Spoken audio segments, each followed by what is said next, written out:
Halo, ketemu lagi di kuliah daring retribusi dan pajak daerah bersama saya, Nilam Kemala.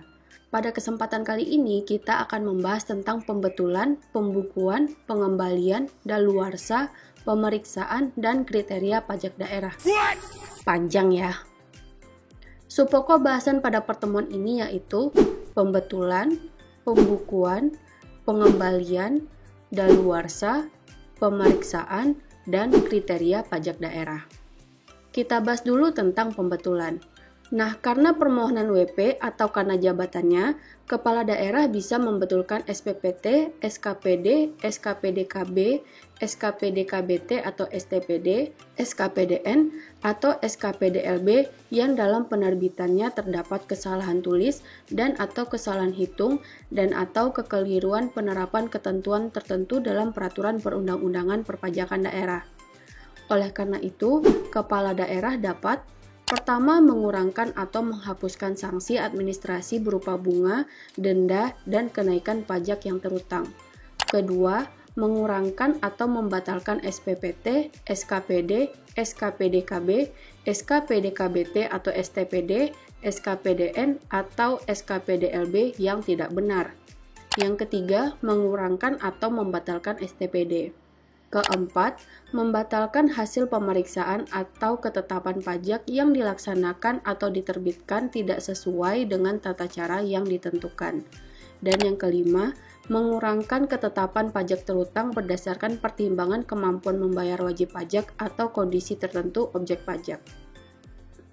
Berikutnya kita bahas tentang pembukuan.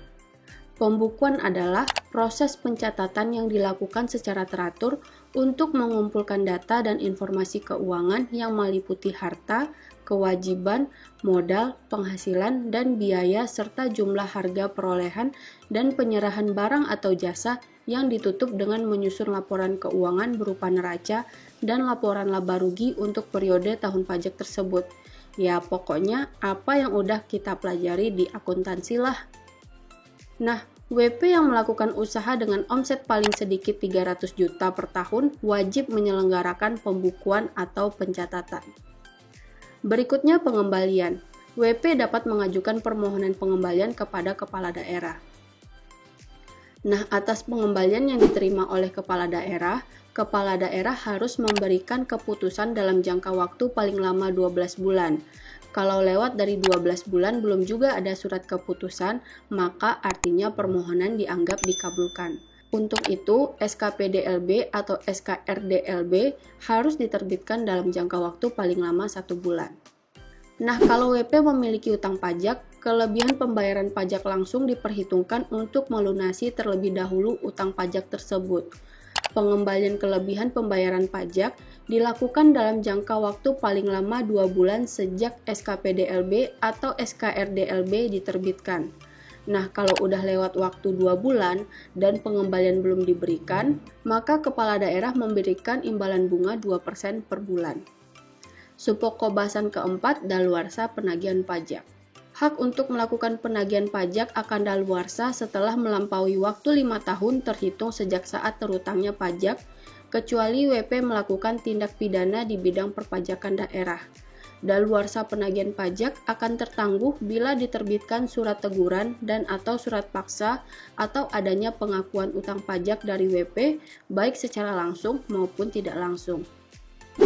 Nah, kalau surat teguran dan surat paksa diterbitkan, daluarsa penagihan dihitung sejak tanggal penyampaian surat paksa. Piutang pajak tidak mungkin ditagih lagi, disebabkan oleh hak untuk melakukan penagihan sudah kadaluarsa sehingga dapat dihapuskan. Kemudian, penghapusan piutang pajak dapat dilakukan oleh kepala daerah berdasarkan permohonan penghapusan piutang pajak dari Kepala Dinas Pendapatan Daerah atau Kepala Satuan Kerja Perangkat Daerah lainnya. Berikutnya kita bahas pemeriksaan.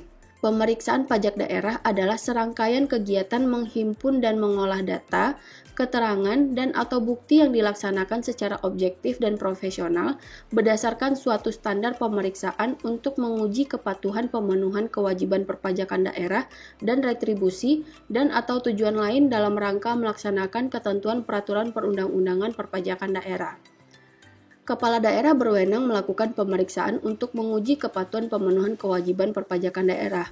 Nah, WP yang diperiksa wajib pertama memperlihatkan dan atau meminjamkan buku atau catatan, dokumen yang menjadi dasar dan dokumen lain yang berhubungan dengan objek pajak terutang.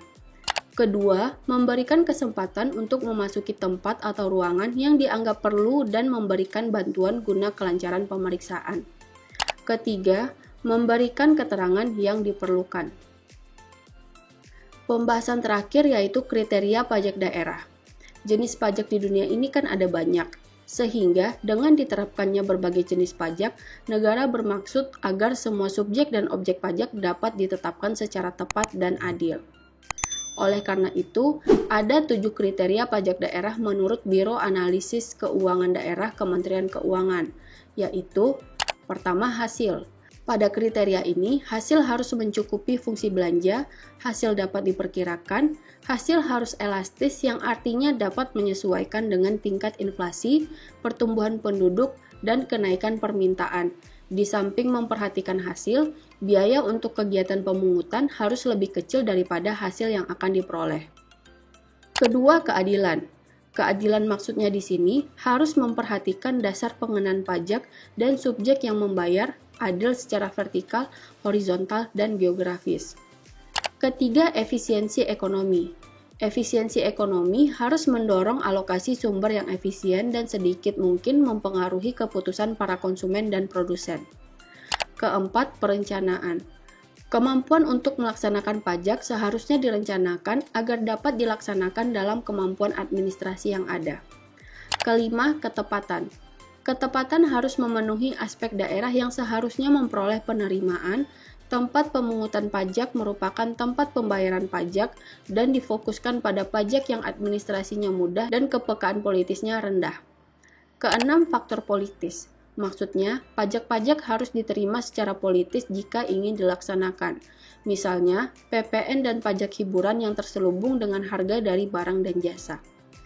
Ketujuh, dampak ekonomis. Penyederhanaan perpajakan daerah juga memberikan dampak positif pada kegiatan perekonomian daerah. Hal ini sangat diperlukan untuk pertimbangan visibilitas atau kelayakan peniadaan atau pengenaan pajak.